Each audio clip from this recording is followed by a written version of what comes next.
Arthur होमवुड जब अपने घर के हॉल में पहुंचा तो वो ये देखकर चौंक गया था कि वहां कोई उसका इंतजार नहीं कर रहा था। उसका सारा स्टाफ डिनर पार्टी के बाद जा चुका था। उसका वो घर बिल्कुल वीरान और शांत था, किसी कब्रिस्तान की तरह।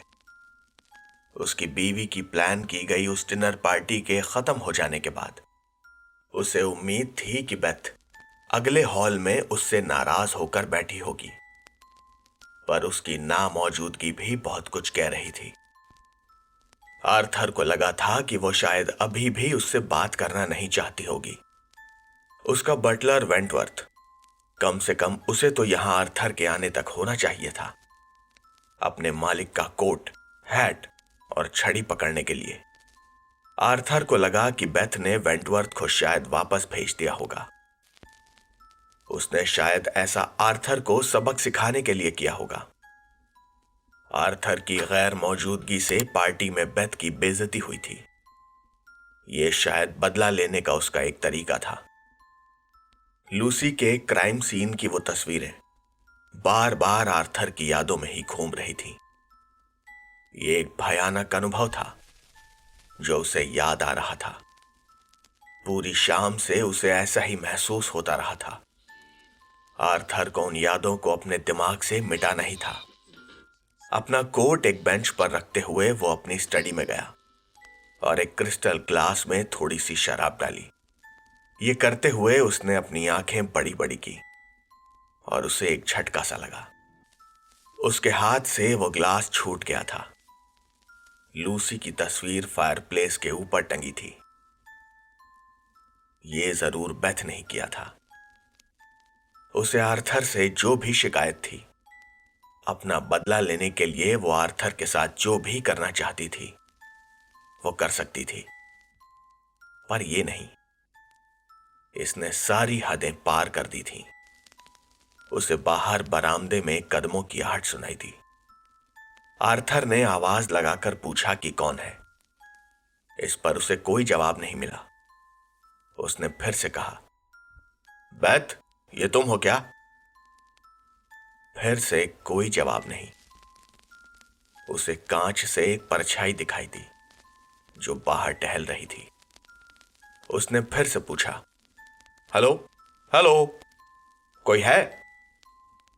आर्थर को जवाब में सिवाय कदमों की आहट के कुछ और सुनाई नहीं दिया। वो स्टडी के पीछे के दरवाजे से बाहर निकला और उसने तीसरी बार आवाज दी, कौन है वहां? जल्दी बताओ। वहां कोई नहीं था। बाहर हॉल एकदम खाली पड़ा था, पर वहां का तापमान कम से कम 10 डिग्री सेल्सियस कम हो गया था। उसे धीमी धीमी सांसों की आवाज सुनाई दी और तभी उसने एक खुली हुई खिड़की देखी। वो समझ गया ये बस उसका वहम था। उसे अपने ही इन ख्यालों पर हंसी आ गई। उसे अपनी फ्रेंच लीजन आर्मी के दिन याद आ गए थे। वो सोच रहा था कि अगर उसके साथी सैनिक यहां होते तो वो उस पर कितना हंसते। खिड़की बंद करके वो पीछे अपनी स्टडी में वापस जाने के लिए मुड़ा तो उसे एक जानी पहचानी सी महक आई। ये लाइलैक के फूलों की महक थी, पर लाइलैक के फूल साल के इस वक्त नहीं आते। आर्थर के हाथों के रोंगटे खड़े हो गए थे। लूसी ऐसी ही इत्र का इस्तेमाल करती थी। उसने खुद लूसी के लिए ये इत्र खास पेरिस से मंगवाया था। एक कोमल लड़की की आवाज ने वहां का सन्नाटा तोड़ा, आर्थर। आर्थर पीछे पलटा। वो वहां अकेला था। उसके मुंह से अपने आप ही निकल गया, बेथ। उसकी वो आवाज उस खाली हॉल में जरूरत से ज्यादा गूंज रही थी। एक खनकती हुई हंसी वहां गूंजने लगी। आर्थर को ऐसा लग रहा था जैसे वो हंसी हर दिशा से आ रही थी। वो उस हंसी को पहचान रहा था, पर ऐसा हो नहीं सकता था। उसकी इंद्रियां उसे धोखा दे रही थीं। वो आवाज दोबारा आई, आर्थर, आर्थर। ये आवाज ऊपर की तरफ से आ रही थी। वो जो भी था उसे देखकर आर्थर का खून ठंडा पड़ गया था। वो चमकती हुई आकृति आर्थर की तरफ धीरे धीरे बढ़ रही थी। वो लगभग तैरते हुए उसकी तरफ आ रही थी। उसके कंधों पर आग की लपटों जैसे लाल बाल लहरा रहे थे। उसकी पोर्सिलीन जैसी सफेद खाल पर पड़ती चांद की रोशनी परावर्तित हो रही थी, पर उसकी आंखें काली और जैसे आत्मा से विहीन थीं। उसके लाल चमकदार होंठ खुले हुए थे और उसका वो लबादे जैसा सफेद गाउन वो हर जगह से फटा हुआ था। आर्थर को अपनी आंखों पर विश्वास नहीं हो रहा था। उसके मुंह से एक घुटी हुई सी आवाज निकली, लूसी। उसने अपनी खनक भरी हंसी से आर्थर को जवाब दिया। उसके खुले हुए मुंह से आर्थर को उसके मोतियों जैसे चमकदार दांत दिखाई पड़ रहे थे। आर्थर की सांस चढ़ गई थी। उसे अपनी आंखों पर यकीन नहीं हो रहा था। उसके शरीर का रोम रोम कह रहा था कि उसे लूसी को अपनी बाहों में ले लेना चाहिए, पर लूसी तो बहुत पहले ही मर चुकी थी। वो औरत जैसे आर्थर के दिल की गहराइयों में बसे ख्यालों को पढ़ सकती थी। उसने आर्थर की तरफ सहानुभूति से देखा और कहा, मैं जानती हूं कि तुम मेरे साथ रहना चाहते हो आर्थर। लूसी की आवाज में जैसे आर्थर कहीं खो सा गया था।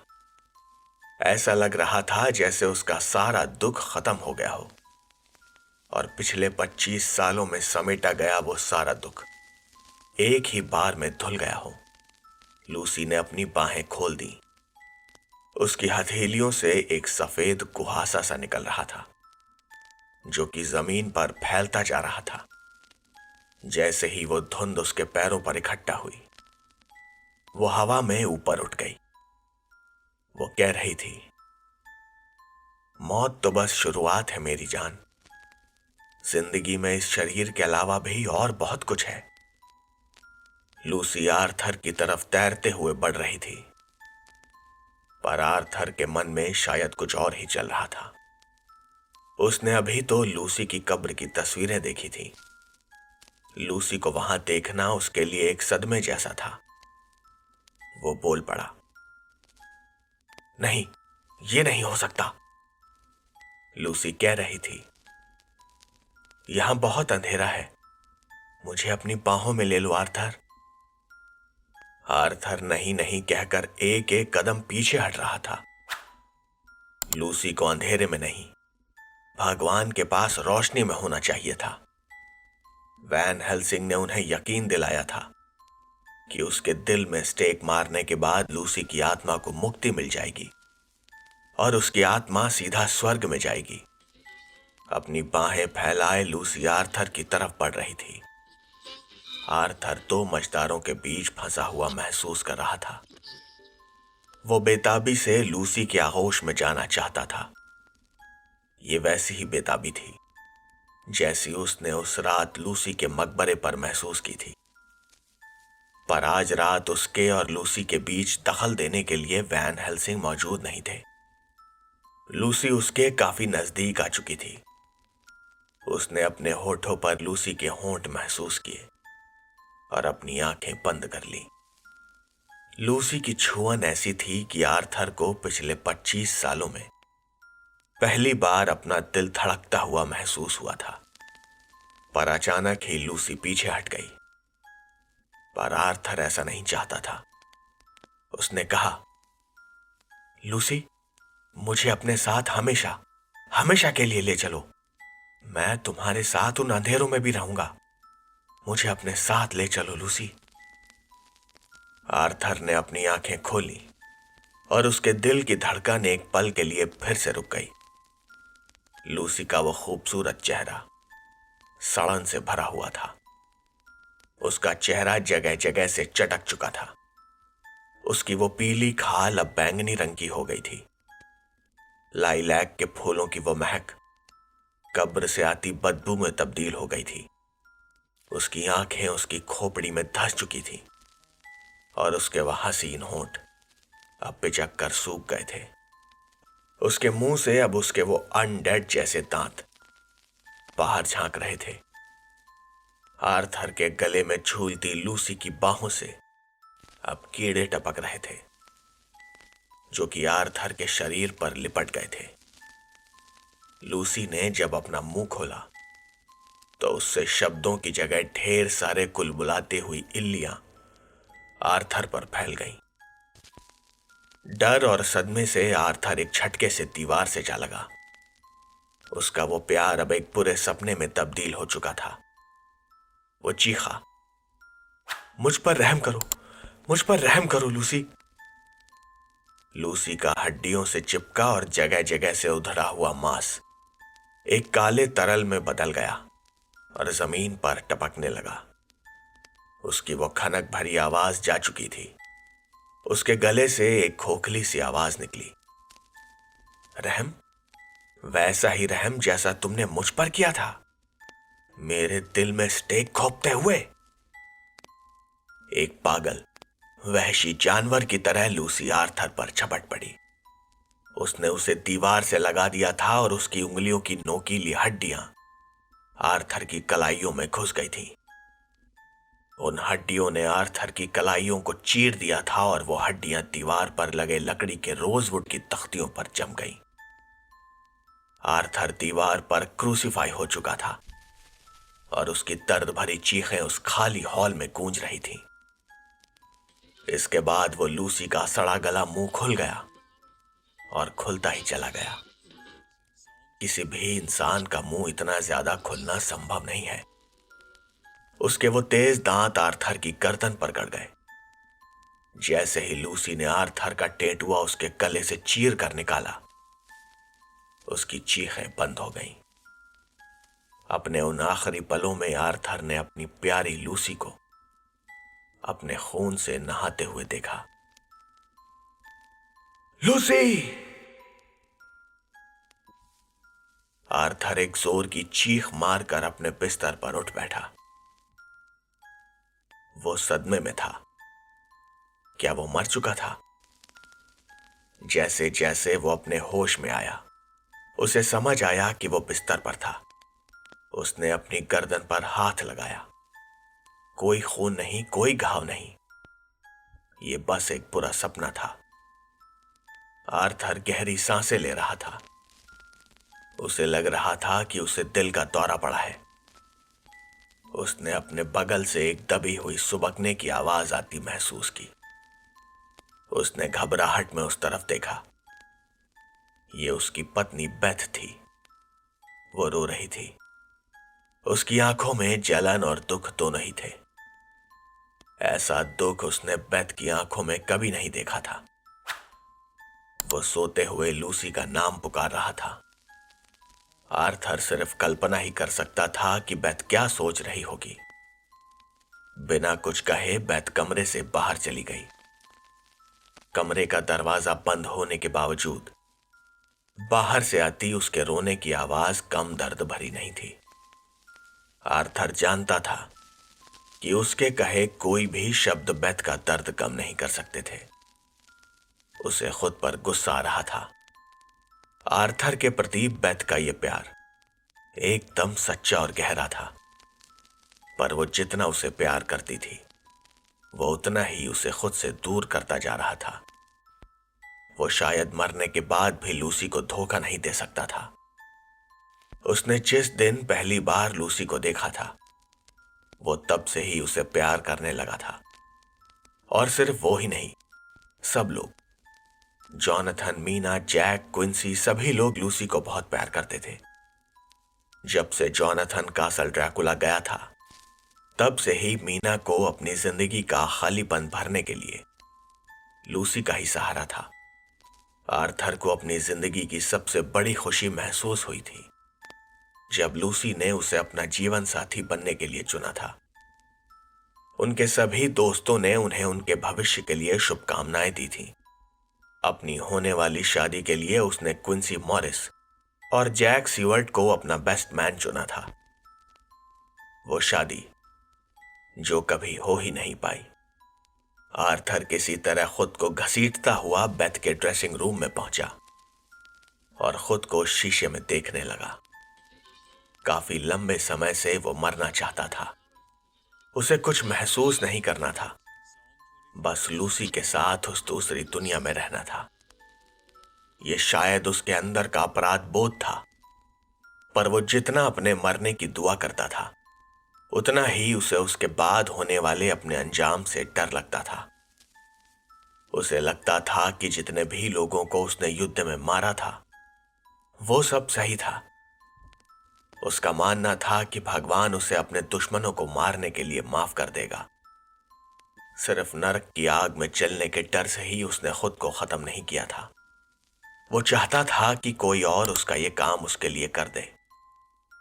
उसने आज तक अपने सामने पड़े हर योद्धा को इतना उकसाया था कि वो उसकी जान ले ले, पर उनमें से कोई भी इस काबिल नहीं था। उसने अपने दाएं गाल पर बने चोट के निशान को छुआ। अपने गाल को छूती हुई उसकी उंगलियां अपने आप ही उसके कान के कटे हुए हिस्से तक पहुंच गईं। उसके कानों में क्विंसी हार्कर के शब्द गूंज रहे थे, ड्रैकुला अपना बदला लेने आ रहा है, और ये बात आप भी जानते हैं। उसे हमेशा हमेशा के लिए खत्म करने में मेरी मदद करिए। आर्थर ने जिस दिन लूसी के दिल में वो स्टेक मारा था, उसी दिन उसने अपने घर में बने चैपल में ड्रैकुला को मारने की शपथ ली थी। भगवान खुद उसका साक्षी था। शायद भगवान ने लूसी को उसके सपने में आकर उसकी शपथ याद दिलाने का ही सोचा था। यही एक रास्ता था जिस पर चलकर वो मुक्ति पा सकता था और हमेशा हमेशा के लिए लूसी के साथ रह सकता था। वो अगली सुबह उठकर उस राक्षस की तलाश में लंदन निकल रहा था। उधर ब्रैम स्टोकर को अस्पताल ले जाया गया था और क्विंसी अपने किराए के कमरे में आकर लेट गया था। उसे अब इस कड़वी सच्चाई का एहसास हो रहा था। स्टोकर के बीमार पड़ते ही बासाराब के रास्ते की रुकावट हट चुकी थी। अब उसे काउंट ड्रैकुला का किरदार निभाने से कोई नहीं रोक सकता था। डीन तो पहले से ही कर्ज में डूबा हुआ था। वो अपना ये नाटक बंद नहीं कर सकता था। स्टोकर की जगह अब उसे निर्देशन का काम संभालना था। पर इस सबका क्विंसी पर क्या असर पड़ता? हालांकि क्विंसी बासाराब की उस परफॉर्मेंस से काफी प्रभावित हुआ था, पर इसने उसे थोड़ा परेशान भी कर दिया था। वो बासाराब को ड्रैकुला को एक हीरो की तरह पेश करने नहीं दे सकता था। उसके दिमाग में चल रहा था कि वो बासाराब को सब कुछ सच सच बता देगा, पर वो क्या कहता कि उसके राष्ट्र का वो हीरो एक राक्षस है जिसने उसके परिवार को तबाह कर दिया, मेरे पिता को मौत के घाट उतार दिया और अब उसे मारने की जिम्मेदारी मैंने उठाई है। क्या क्विंसी ये कहता? क्विंसी जानता था कि उसके दिमाग में घूम रहे ये शब्द अपने मुंह से कहने पर पागलपन से ज्यादा कुछ और नहीं लगेंगे। उसके पास आखिर इन सब का क्या सबूत था? वो अपने कमरे में टहलने लगा था। सबसे पहले तो उसने लाइसियम थिएटर वापस लौटकर डीन से अपने व्यवहार के लिए माफी मांगनी थी। अपनी योजना को कामयाब बनाने के लिए उसे कम से कम पहले डीन को अपनी तरफ तो करना ही था। क्विंसी दोपहर को ही लाइसियम वापस लौटा। पिछली रात हुए हादसों का किसी अखबार में कोई जिक्र नहीं था। उनमें स्टोकर के बारे में कुछ भी नहीं था। हालांकि इससे क्विंसी परेशान नहीं हुआ था, क्योंकि स्टोकर को दिल का दौरा रात में इतनी देर से पड़ा था कि सुबह इसके बारे में अखबार में छपने की संभावना कम ही थी। पर थिएटर पहुंचने पर क्विंसी थोड़ा चौंका, क्योंकि डीन वहां नहीं था और ना ही वहां के स्टाफ को स्टोकर की सेहत के बारे में कोई जानकारी थी।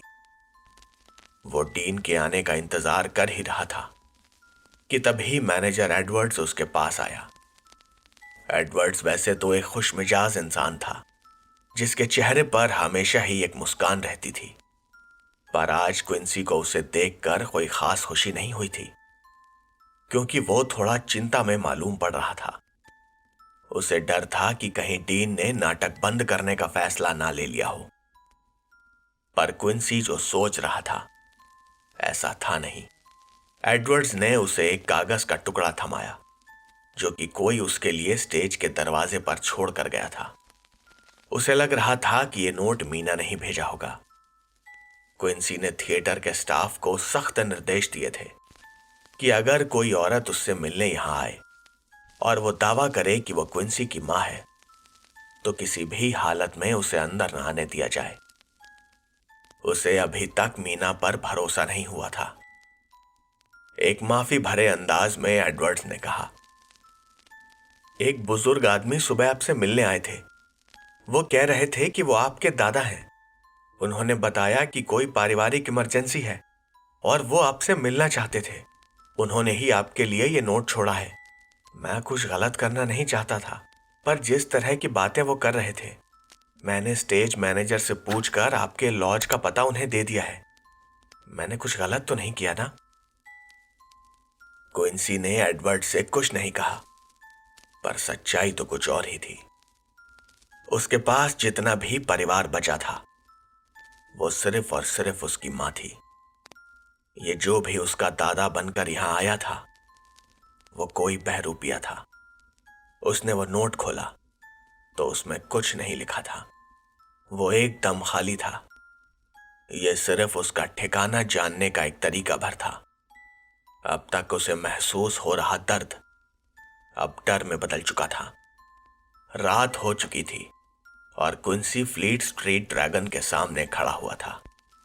वो पूरा दिन सड़कों पर भटकता रहा था क्योंकि उसे अपने कमरे में जाने से डर लग रहा था। अनजाने में की गई एडवर्ड्स की बेवकूफी की वजह से अब उस बहरूपिये को उसका ठिकाना मालूम था। वो जानता था कि वो बूढ़ा आदमी कभी न कभी दोबारा थिएटर जरूर आएगा। अगर वो उसे और इंतजार करवाए तो। वो सोच रहा था कि यह बूढ़ा आदमी कौन हो सकता था। उसके दिमाग में 3 संभावनाएं थीं। पहली, चूंकि मीना को क्विंसी के ठिकाने के बारे में नहीं पता था तो वह बूढ़ा आदमी उसका ही भेजा हुआ कोई हो सकता था। दूसरी, यह आदमी स्कॉटलैंड यार्ड पुलिस का भी हो सकता था। शायद पुलिस स्टोकर के बारे में क्विंसी से पूछताछ करना चाहती हो, या फिर कहीं मीना को कुछ हो ना गया हो। वो अब भी अपनी मां से प्यार तो करता ही था। उसका मन कह रहा था कि उसे मीना को एक टेलीग्राम भेजकर उसकी सेहत के बारे में पूछना चाहिए और अपने कमरे पर आकर उसके जवाब का इंतजार करना चाहिए। और तीसरी, इस तीसरी संभावना के सच होने के डर ने क्विंसी के पैरों को ठंडा कर दिया था। स्टोकर ने अपने उपन्यास में लिखा था कि जब जॉनथन पहली बार ड्रैकुला से मिला था तो वो उसे एक बूढ़े आदमी के रूप में दिखाई दिया था। क्विंसी जरा भी असावधानी नहीं बरत सकता था। वो बहुत थका था और ठीक से सोच नहीं पा रहा था। वो सारी रात यूं ही सड़क पर तो नहीं रुक सकता था। बासाराब अपने होटल में था, पर एक वही था जिस पर क्विंसी अभी भरोसा कर सकता था। वो उसका दोस्त था और उसका मददगार साबित हो सकता था। पर क्या वो बासाराब को उसी खतरे के सामने डाल सकता था जिससे वो खुद डर रहा था? उसने सड़क के उस पार अपने पिता के पुराने दफ्तर की तरफ एक नजर डाली। वहां उसके लिए अब कुछ नहीं बचा था। उसके पास अब सिर्फ एक ही सुरक्षित जगह बची थी। क्विंसी के पैर चल पड़े थे और वो अब जा रहा था मूनी एंड सन्स की ओर, जो कि उसके मरहूम पिता का पसंदीदा मैखाना था। वो वहां भीड़ में बड़ी आसानी से घुल मिल सकता था। अगर सुबह थिएटर आया वो आदमी ड्रैकुला ही था तो वो उसे वहां ढूंढने तो जाएगा नहीं। उस भीड़ में वो सुरक्षित रहेगा। सड़क पर धुंध बढ़ती ही जा रही थी। बस 1-2 ब्लॉक और क्विंसी अपनी मंजिल पर पहुंच जाता। सड़क पर चलते हुए उसके दिमाग में एक डरावना ख्याल आया। अगर सिर्फ एक छोटे से कागज का खाली टुकड़ा उसे इतना डरा सकता था तो तब क्या होगा जब वो उस शैतान से आमना सामना करेगा? क्या वो ऐसा कर भी पाएगा? तभी पीछे से एक हाथ धुंध के बीच में से बाहर आया और उसने क्विंसी के कोट को पकड़कर उसे एक अंधेरी गली में खींच लिया। क्विंसी के दिमाग में बस एक ही ख्याल आया। उस शैतान ने उसे ढूंढ लिया था। क्विंसी जानता था कि उसके पिता की मौत आसान नहीं रही होगी। ड्रैकुला उस पर भी कोई रहम नहीं करेगा। उसकी मौत धीमी और दर्दनाक होने वाली थी। वो भगवान से प्रार्थना करने लगा कि वो उसे दर्द बर्दाश्त करने की ताकत दे। क्विंसी पलटा तो उसने अपने पीछे एक आदमी को धुंध में से बाहर निकलते हुए देखा। उसके हाथ में एक छड़ी थी। इससे पहले कि क्विंसी कुछ करता, उसकी आंखों के सामने स्टील की एक चमक कौंधी।